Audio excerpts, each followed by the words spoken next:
I was watching TV in the family room. My son-in-law walked in and switched it off. "Go to your room, old woman. This living room is mine now."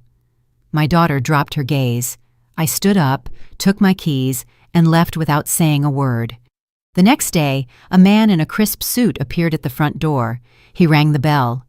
"Welcome to my channel. I share new life stories here every day, and I'd really appreciate it if you hit subscribe and liked my video. Now let's jump back into my story. I'm sure you'll love it if you keep listening till the end." That evening, the remote control clicked, and silence hit the family room like a gunshot. I was sitting in my green velvet armchair, which I had bought with the first Social Security check I got after my husband passed away 15 years ago. Fresh coffee cooled on the end table, and the kitchen smelled of peach cobbler.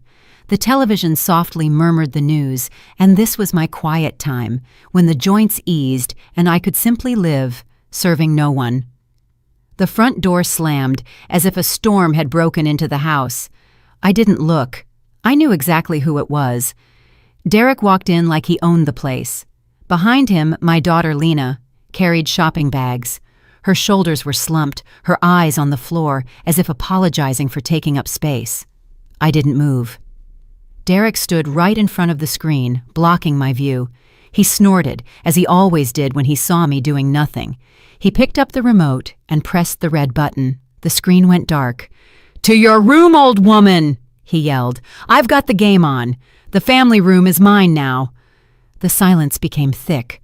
I could hear his short, arrogant breathing, as if his shouting had purchased him a right. Very slowly, I shifted my gaze to Lena. She stood in the kitchen doorway, her knuckles white on the handles of the shopping bags. Our eyes met. I waited for one thing, the simplest thing, for her to say, "Don't you dare talk to my mother like that. This is her house." Lena lowered her head and started adjusting a bag, as if something had shifted inside. That gesture struck harder than any scream. Derek's shout, noise, my daughter's silence, betrayal. A cold clarity washed over me. Not anger, not shame, just a clear, icy sobriety. 35 years at the county recorder's office teaches you one thing.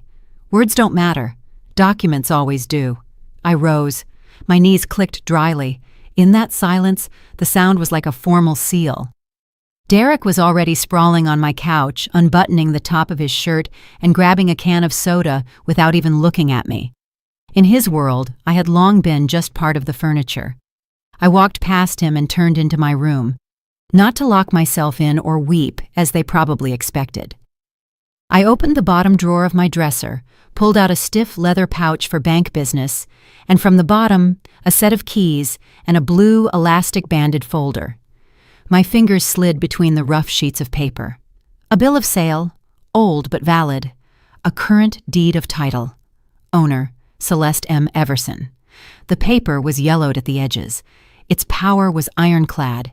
In the mirror, I saw my short gray hair, my glasses on a chain, my linen trousers, and a navy blouse. I looked like the grandma who bakes cookies. That was my main tactic. As long as grandma feeds the wolves, they feel like kings. The minute I closed the lid on the pot, the king's paws turned to putty. I returned to the family room. Derek had already turned on the sports channel and cranked the volume. Lena was clattering dishes, a voluntary silence instead of a stand. I walked towards the front door. My heel clicked on the hardwood floor. Derek turned his head, smirked, and raised his soda can. "Taking a stroll, Celeste?" he sneered. "Don't get lost. At your age—" I didn't answer. I turned the deadbolt. For a second, I looked around the house, the framed print of the Savannah riverfront, the rug I vacuumed every Saturday, my son-in-law's back, my daughter's shadow in the kitchen. I touched the cluster of keys in my pocket. The cold metal was invigorating. I walked out, closing the door quietly but firmly, like setting a period at the end of a sentence. Outside, the air was crisp. I wasn't cold. I exhaled, locked the front gate from the outside, walked to the avenue, and hailed a cab that pulled up. "Where to?" "The Grand Hyatt, downtown." I took out my phone in the car. My fingers trembled slightly, not from fear, but from power. I scrolled through my contacts to a name I hadn't called in ages but knew would answer. Andrew V. Sterling, attorney at law. We used to work near each other, him on property disputes, me on deeds. Celeste, it's nearly 9. What's wrong? I woke up, I said, looking at the city lights. I need your help. I have court tomorrow morning. Why the rush? My mental and property health. I'm listening.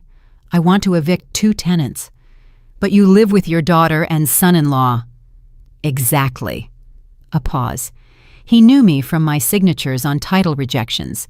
Where others saw maybe, I saw absolutely not. What did they do? He yelled, "Old woman, this living room is mine now." My daughter stayed silent. I left, and I won't return until they are gone. I understand.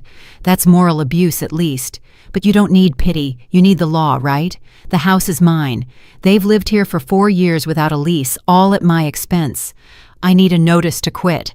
I am terminating the gratuitous use of the property and demanding they vacate the home. Personal service is necessary. I'll send my junior associate, Roman P. Cruz, first thing tomorrow. He's quiet, professional, sharp in a suit, straight out of the box. He delivers the news clearly. He'll do. We usually give 30 days. That's fine, and include a warning in the text, 24 hours to understand the reality, and upon vacating they will be billed for back rent and a penalty for holding over. Accepted. You are determined. I'm wounded, and a wounded woman who knows her rights is dangerous. Prepare the documents. I'll be at your office by 8. I'll sign before court. Then send Roman to my house. The taxi stopped at the hotel. The doorman threw open the door with more attention than my son-in-law had shown me in 10 years. Can I help with your luggage? I only have my purse, I said quietly, and the dignity I just reclaimed. The room greeted me with the scent of lavender and clean corners. A large TV was opposite the bed. I turned on my favorite channel and set the volume to my liking. I ordered soup and a glass of Cabernet. I ate slowly. My thoughts were at the house, but they were now my thoughts. I knew their morning routine by heart. Derek sleeps late, grouchy. He's always tired. Lena runs around, smoothing his edges. I pictured the door of my house, the intercom button, a confident finger pressing it. This wasn't a call for tea. This was the call of the law. The first gong. I fell asleep quickly and soundly like a person who has taken the wheel. I woke up with the sun, took a shower, the same clothes, but a new posture. I went to Mr. Sterling's office. Signatures, dates, property details. Every stroke of my pen sounded like a final judgment. Roman is heading out. Andrew nodded toward a tall young man with a leather briefcase. 20 minutes and he'll be at your fence. Perfect. I put my bag down and sat in the reception area. I'll wait here. Panic always remembers that it has a mother and a mother-in-law. The coffee from the machine smelled sweet. The clock on the wall whispered tick-tock. Somewhere over there in my family room, a different legal music was beginning. For the first time in a long time, I wasn't running between the stove and others' whims. I was simply waiting. 9:30. My phone vibrated on my knee. The day had begun. Lena was blinking on the screen. I let it ring 3 times, and only then did I swipe my finger across. "Mama, Mama, for heaven's sake!" Her voice broke into a shriek. "There's a man here, Roman, with a document. Derek is screaming. What is happening? Where are you?" I held the receiver away from my ear to avoid his background shouting. "Roman is the attorney's junior," I said calmly. "Ask your husband to lower his voice. Take the notice, read it aloud, and tell Derek, the old woman is unavailable for screaming today." "But it says, eviction notice 30 days. Mama, have you lost your mind?" Lena, for the first time in years, I am completely sane. Read the paper. Do what it says. The fewer screams, the better. I hit end call. The small red button returned silence to me as easily as flipping a switch on a bedside lamp when I was a child. The office door opened slightly. Andrew V. Sterling peeked over his glasses. "Daughter?" I nodded. "The show has opened on schedule." Roman served the papers. "We have the signatures and the attachment inventory. Now we wait." I settled into the reception chair. The vending machine coffee smelled like caramel. The clock on the wall whispered tick-tock. I looked at the hands, but wasn't thinking of time. I was thinking of how for 4 years I had shrunk myself in my own house to the size of a footstool so as not to disturb their moods, how I ate the burned edges of pie, leaving the center for the king of the living room, how I watched TV shows with headphones so as not to interfere with their conference calls, how I paid triple the utility bill and stayed silent. I opened my purse and pulled out a sheet folded into quarters, a pension statement, the lifetime payout from my banker husband, a couple of stable investment accounts. The figures stood neatly, like soldiers. These figures meant I could live. These figures meant I didn't have to grovel. Next, a printout of transfers, the down payment for their black crossover, a gift for the young couple, temporary top-ups when their car payment almost bounced, the purpose of the payment, family support. My hand sometimes shook, but the signature was straight as a ruler. The habit of paperwork. The phone shuddered again. Lena. I flipped it face down. Then a text message from Derek arrived. Come home. Let's talk. No, Mom, please, no. I flicked the notifications away like crumbs from a table. Andrew V. Sterling walked into the hall. Tea? He offered. I want something else, I replied. I need to turn off the utilities. Which ones? Everything in my name. The fiber optic internet, the cable with the sports package, the landline, and the supplementary card Lena uses for groceries. Not to cancel, but to suspend.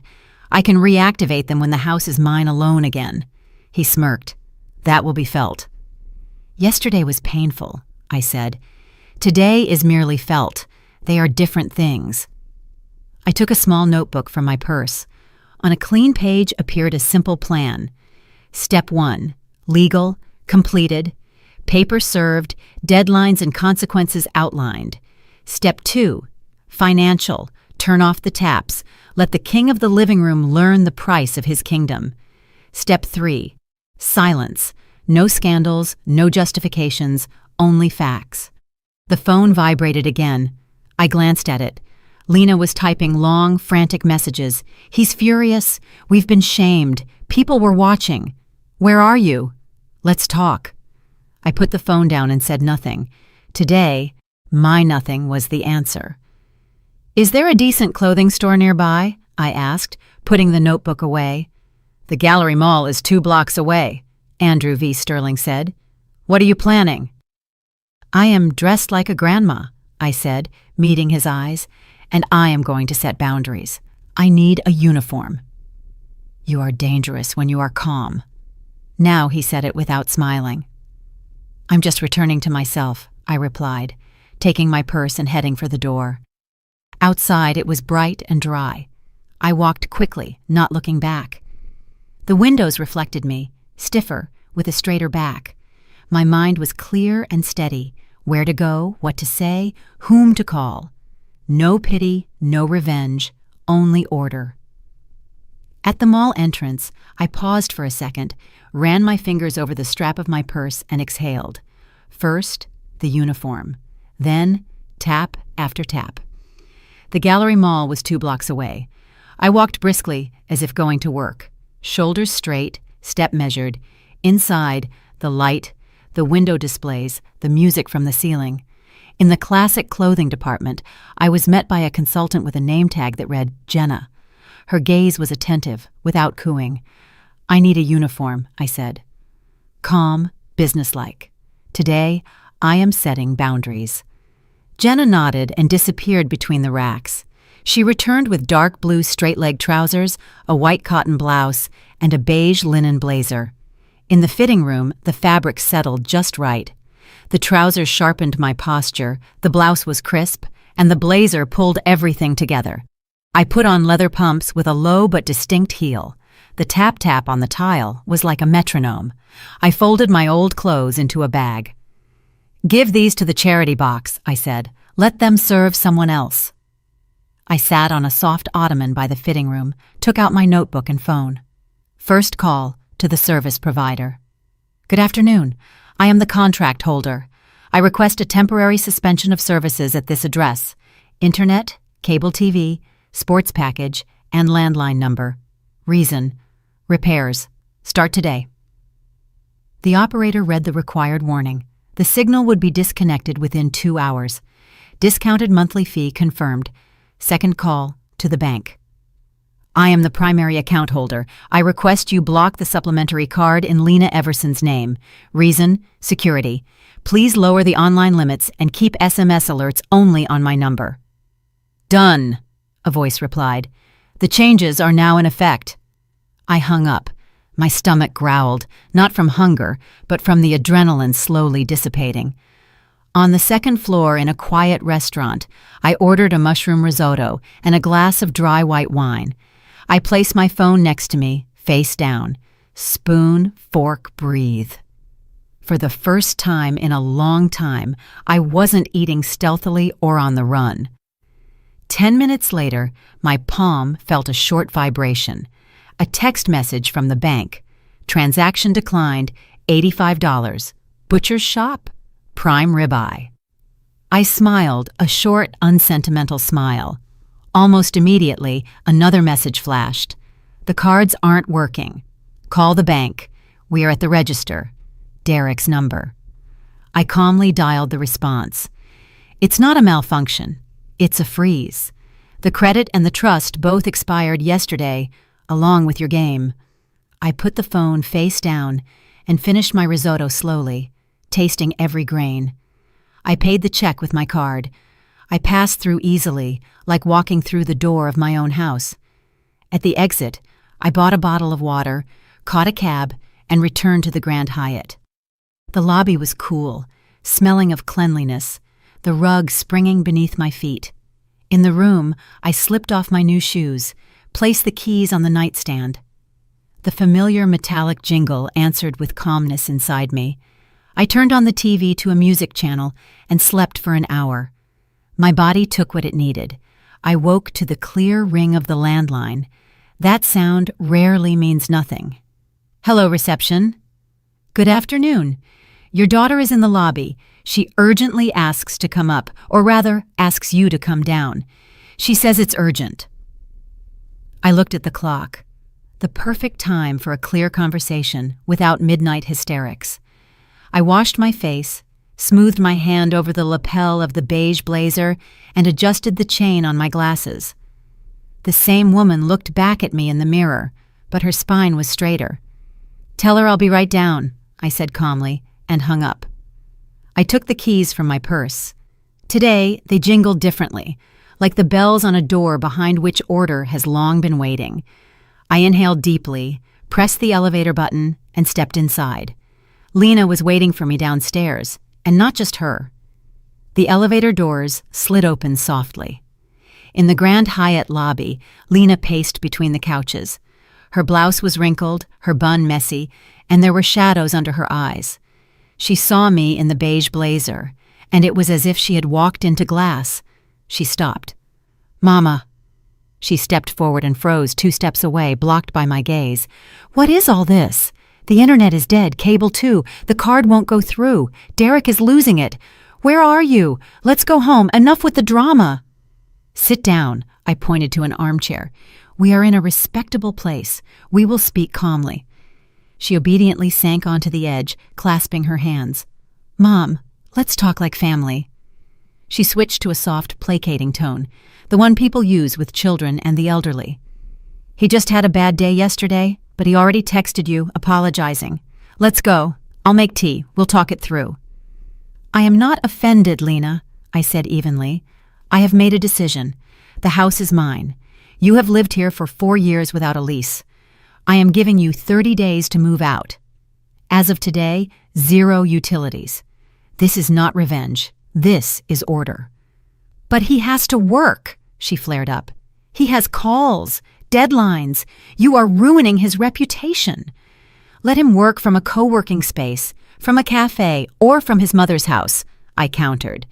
The internet, the TV, and the supplementary card were paid for by me, not anymore. You are not a life-sustaining necessity on my budget. You are an expense, which I have now closed. She sucked her lips in. "You're humiliating us," she whispered. "Everyone saw it at the store today. The card failed." "Humiliation is being thrown out of my own family room," I said quietly. "It is eating the burned edges of pie while leaving the center for the king. Today, no one is humiliating anyone. Today, everyone pays their own bill." She tried to mount a defense. "But we were saving. We had money." Derek said, "Where is the money, Lena?" I asked. "Over 4 years, the savings should be nearly $100,000 just on living expenses and bills. Where is it?" Her gaze drifted sideways. Her shoulders fell. "He said it was tied up in business, investing. He would show me later." "He will show you," I nodded. "Tomorrow at 10 o'clock sharp at Mr. Sterling's office. You are both invited. We will see what your business is." "You called a lawyer against your own family?" She was testing me. "I called the rules," I replied. "Family is respect, not go to your room, old woman, and the living room is mine. Tomorrow is about the rules." She sighed, and her voice broke. "If we leave, he's going to file for divorce. He says if he doesn't have your house, he doesn't want to be with me." His words stung, not with pity, but with crystal clarity. I leaned forward, covering her clasped hands with mine. "If your marriage is held together by my square footage and my bank accounts, that's not family, Lena. That's a hostage situation, and you are the hostage." She snatched her hands away as if burned. "You've become cruel, old and cruel." "I have become an adult," I said calmly. "At 68 years old. You are 40. You have a head start. Use it." We were silent. In the lobby, teacups clinked softly. Someone walked by, casting a curious glance and then looking away. "Just turn the internet back on," she tried again. He won't cope, and neither will I." "No internet," I said. "But your voice is fine. Tomorrow we talk at the attorney's office. Today, silence." Lena stood up, adjusted the strap of her purse, searched my face for my former softness, and didn't find it. She backed toward the exit. "I'll be there." She tossed over her shoulder. "Be there at 10 sharp," I nodded. She left quickly. I watched her go, and only then did I feel the tension drain out of me. Not a loss of strength, but a normalization of breath. I took the stairs up. I needed the walk. In the room, I turned on the desk lamp and opened my laptop. A message was blinking in my inbox from Andrew V. Sterling. "Celeste, notice served. Derek's corporate lawyers have confirmed receipt. He's been sending internal emails pressuring you. The director was copied. Reprimand likely. Negotiations tomorrow at 10 o'clock sharp. Both will attend. Sincerely, A. V. Sterling." I closed the lid. Haste is the sister of fear. The king of the living room was already making mistakes.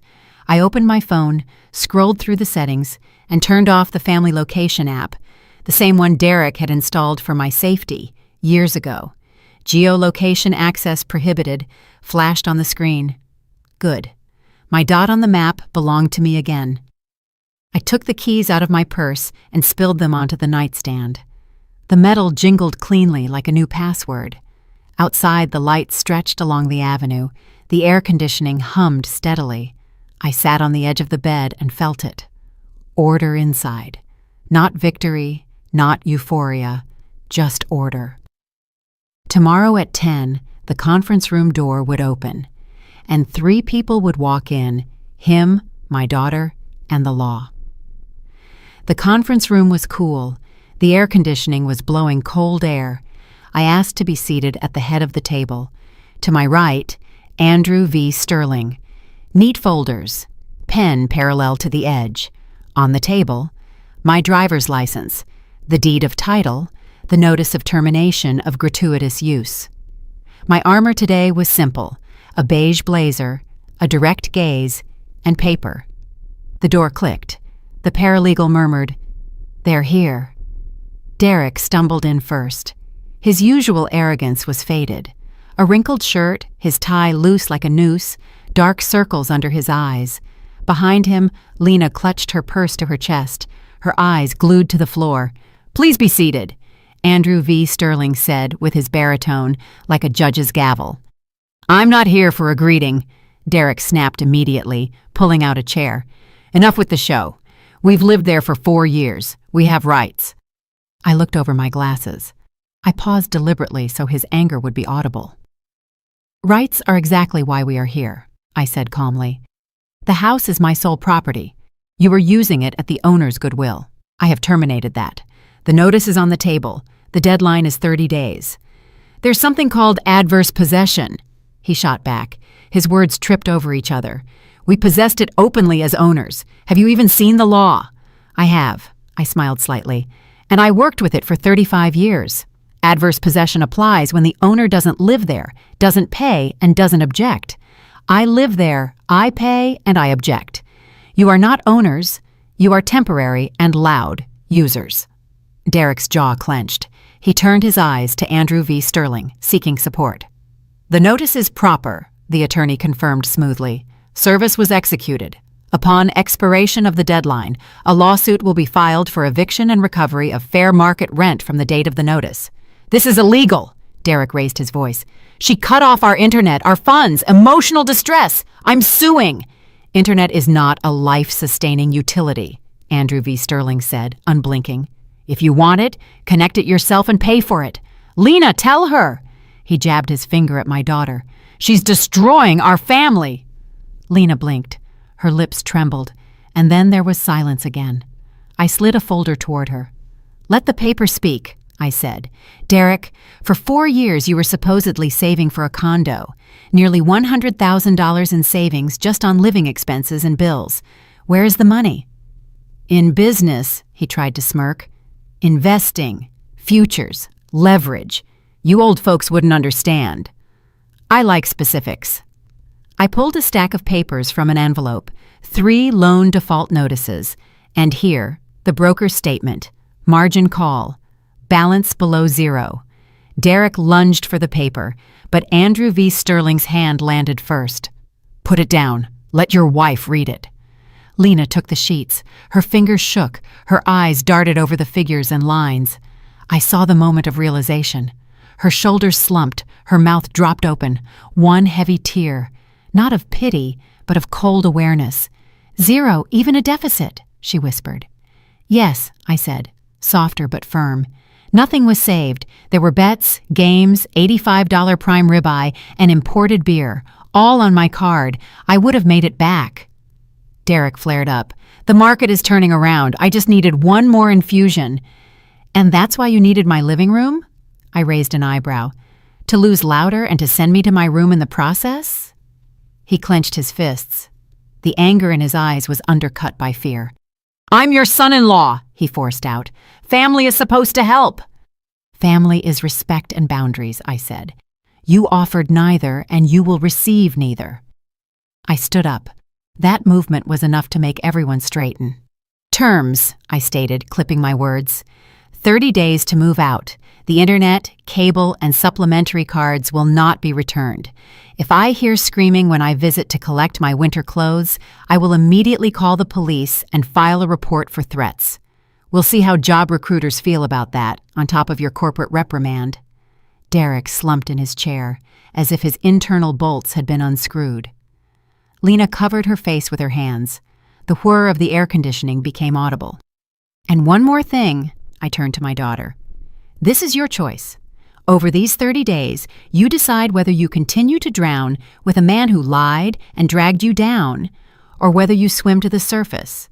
I am a mother, but not a bank and not a free cafeteria." Lena lowered her hands. For the first time in a long time, she looked straight at me. "But if I have nowhere to go," she whispered hoarsely, "you will find a place. You work, rent a studio apartment, sell the crossover, manage your own accounts. I have paid for my lessons in full." I gathered my papers into the folder. Andrew V. Sterling stood up. "The meeting is concluded. Roman will handle all further contact in writing." I walked around the table. Passing Derek, I stopped for half a step. "You can press the remote control of your own life as much as you like, but it doesn't work on my house anymore." In the hallway, the light seemed warmer. The air cleaner. I walked to the elevator and heard the scraping of a chair behind the door. Lena's choked whisper. Derek's short curse. The elevator chimed. The doors closed. My phone vibrated in my purse. Lena. I didn't answer immediately. I took 3 deep breaths and only then pressed accept. I held the phone in my palm. 3 breaths, and then I answered. Mama. Lena's voice was low, like after a cold. I didn't get in his car. Where are you? Downstairs in the parking lot. He's screaming in the car, hitting the steering wheel. I walked away. He told me to get in, but I couldn't. Good, I said calmly. Walk. Breathe. Don't rush back to where screams are waiting. She was silent. I could hear the roar of traffic fade in the background. He says you broke the family. Unplugged internet doesn't break a family, Lena. Lies and screaming do. Silence again. Thank you, Mama. Barely audible. It hurts, but I can see. Seeing is the first step, I said. Tomorrow at 10 at Sterling's office. Can you make it? I can. We breathed into the phone for another second, and I hung up. The street smelled of hot asphalt. I left the office, raised my face to the sun, and hailed a cab. Where are we going? To a nice restaurant, I replied. I'm having a celebration today, without toasts. By the window with a view of the riverfront, I ordered clam chowder, a salad, and a glass of dry white wine. I placed my phone face down. My teaspoon clinked lightly against the glass. Sunbeams danced on the tablecloth. I ate slowly, like a person who is her own mistress again. My phone briefly vibrated. Messages from the bank. Transfers to protected account complete. Supplementary cards closed. Change of beneficiary on life insurance processed. Confirmation in your online account. I smiled without witnesses. All loose ends tied up. No one else would run into my signature. Almost immediately, an email from Andrew V. Sterling. For your control, upon expiration of the 30 days, Roman will be at the gates at 8 o'clock sharp with the handover document and inventory. If there are threats, call. Regarding Derek's employment, the reprimand has been confirmed. I drank the wine to the bottom, like closing a case file. A switch flipped in my head. The final act was scheduled. I paid with my card. I walked along the water. People argued over trivial things. Kids zipped by on scooters. The wind smelled of river air and heated metal. In a store window, I saw myself. The same woman, but brighter inside. Not a victim, not a hero, just an adult. I returned to the Grand Hyatt in the evening, took off my blazer. The armor could hang on the hanger. I spread the keys, documents, and a small notebook on the nightstand. I opened a clean page and wrote, Day 30. Plan. Morning Roman. Deed and keys. I'm not home. No scenes. Evening. Open windows. Mop the floor with warm water and disinfectant. Scrub the rug with a stiff brush. Tomorrow, painter. Color. Peach. The phone rang. Lena. I'm at Zoe's on a folding cot. It's fine. He called dozens of times. I blocked him. Good girl, I said. Get some sleep. Tomorrow at 10. Mom, were you ever afraid of being alone? I was, I answered honestly. Until I realized it's worse to be in a place where you don't exist. She sighed and said goodbye. In the shower, the water washed away the stickiness, the layer that had clung to me for years in my own family room. I put on a simple nightgown, lay down on top of the comforter, and left the music softly playing in the background. The room was filled with an honest silence, the kind where you can hear your own breathing. In the morning, I went down to the cafe for oatmeal, coffee, and water. A man at the next table frowned at the news. In my life, the main headlines had already been released. Before leaving, I stopped by Andrew V. Sterling's office to sign final paperwork, cover letters, and Roman's power of attorney. We spoke briefly, professionally. Keep going, Celeste. This is the right move, he said. I'm just doing what's mine, I replied. Outside, the sun was warm. I went to the salon. I wanted my hair to match my spine. The stylist quickly trimmed the tired ends. The gray gleamed like pure silver. In the mirror, the same face, but the gaze was no longer waiting for someone else's decision. It was the gaze of a person with the keys in her own pocket. At an intersection, I stood at a red light and smiled. It was so simple when the rules were followed, on the road and at home. My phone beeped briefly. Roman, confirmed. Day 30, 8 o'clock sharp. We'll be at the gates. We will verify the locks and complete the inventory. I put the phone in my purse. The clasp clicked dryly, like a seal. In the evening, I returned to the Grand Hyatt, turned off the light, and slightly opened the window, to let in the city noise exactly as much as I wanted. The keys lay on the nightstand. I picked them up. The metal was warm. The next day, day 0. He would enter my house, not with a shout, but with the screech of a moving truck's tires. On the 30th day, I woke without an alarm. The light in the window was even, like a sheet of paper before a signature.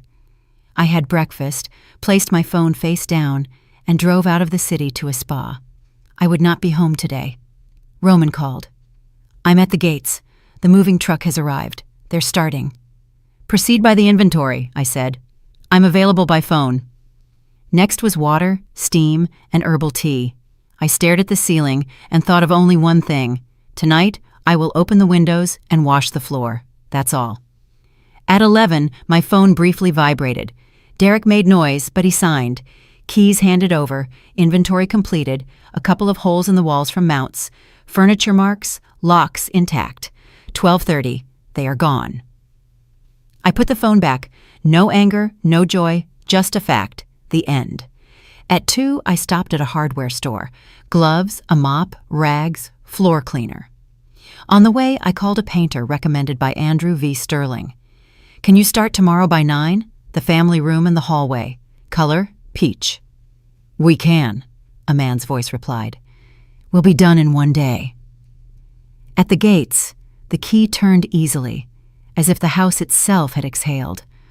I walked in and stopped. The family room was empty. Footprints from the couch legs on the floor. Ugly holes in the wall.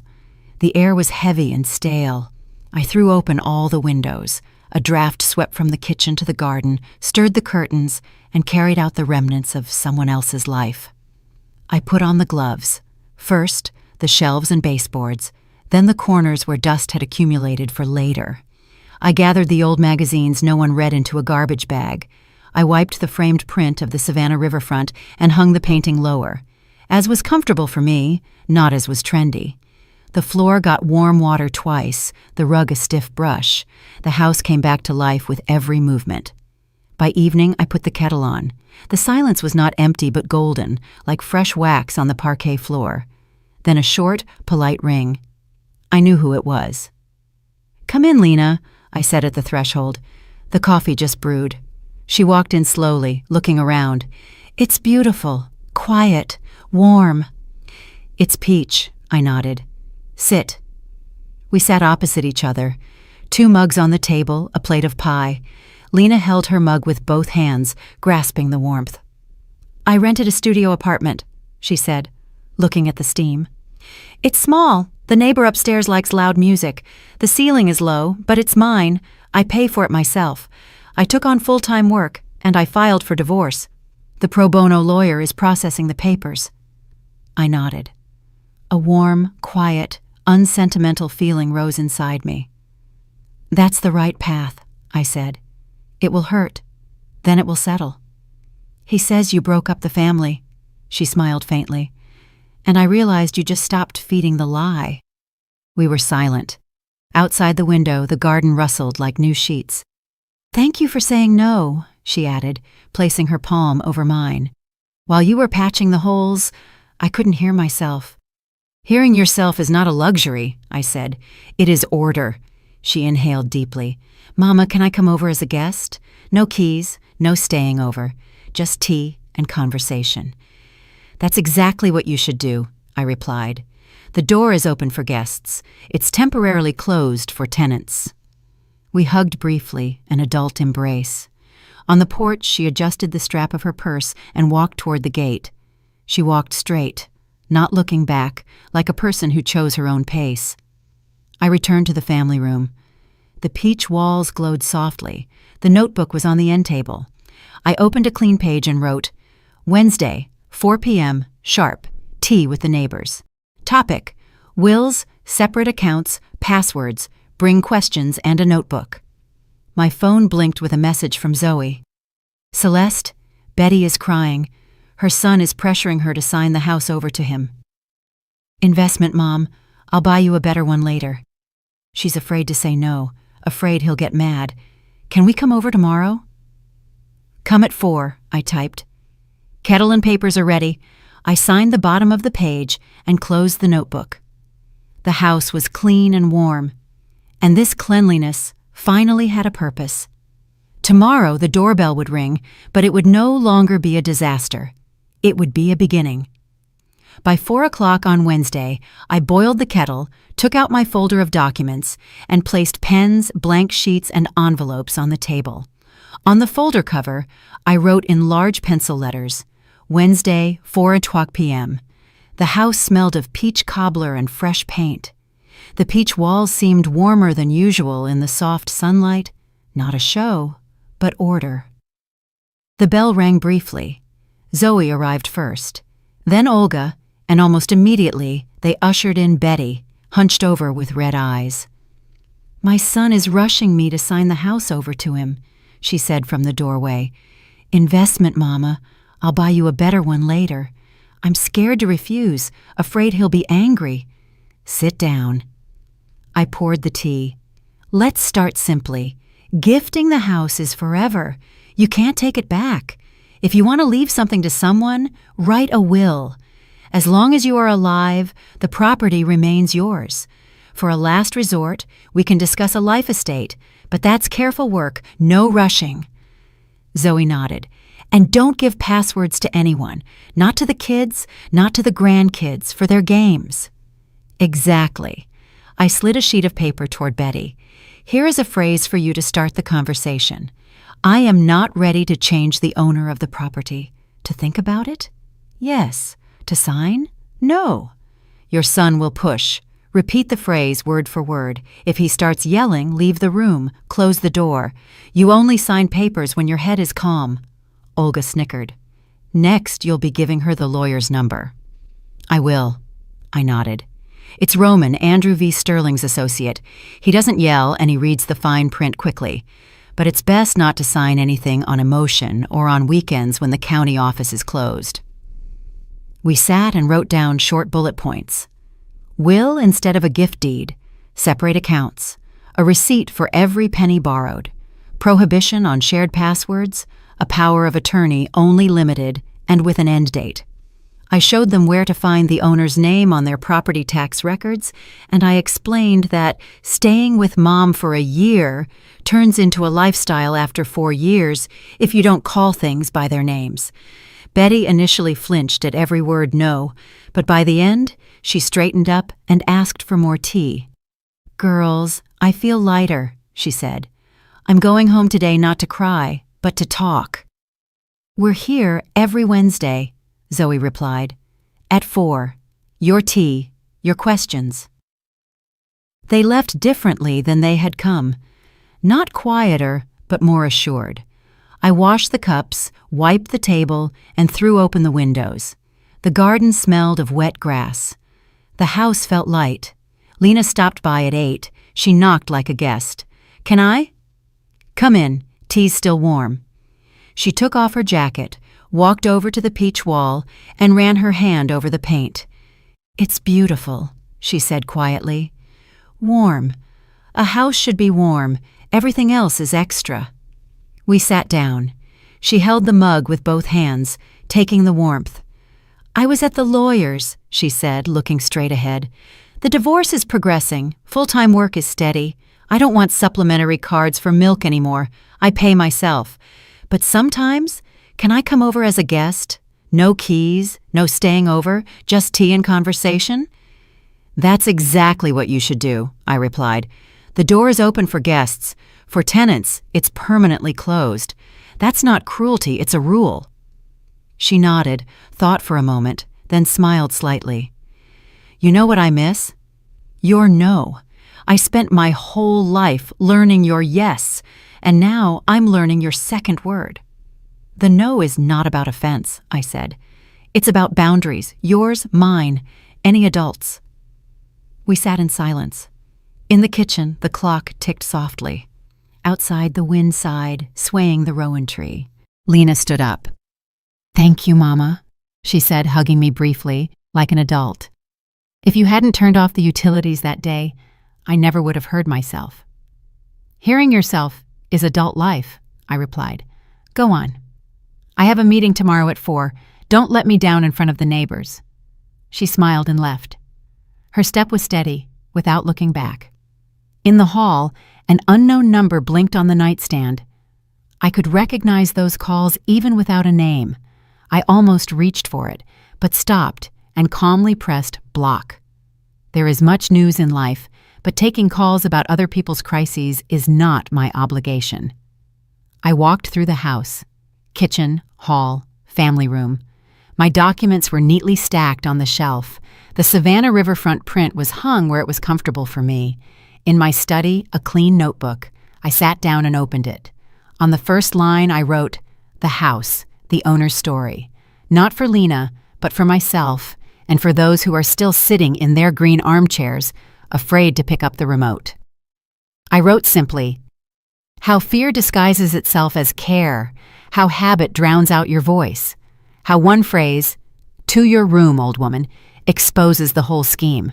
How documents give you back your spine, and how unplugged internet can suddenly turn on your brain. I wrote that you cannot give away yourself or your house, not out of love, nor out of pity, that living together without respect is not family, but a hostage situation, and that a timely no saves better than 1,000 yeses." Then I put the notebook away in the drawer, returned to the family room, and ran my palm over the back of the green armchair. I sat down. The remote control lay on the end table, the most ordinary black device. I held it in my hand. It was no longer a symbol of someone else's power. Just a thing. I turned on the TV and found the music. The violin played purely, without hesitation. No footsteps from the hall, no turning off, no, "To your room." I sat with my eyes closed, listened, and without rushing, increased the volume by 1 notch, exactly as loud as I liked it. Not quieter, not louder. "Enough," I said aloud, and suddenly I understood that the word meant much more now. It meant I was adult enough to set conditions in my own home.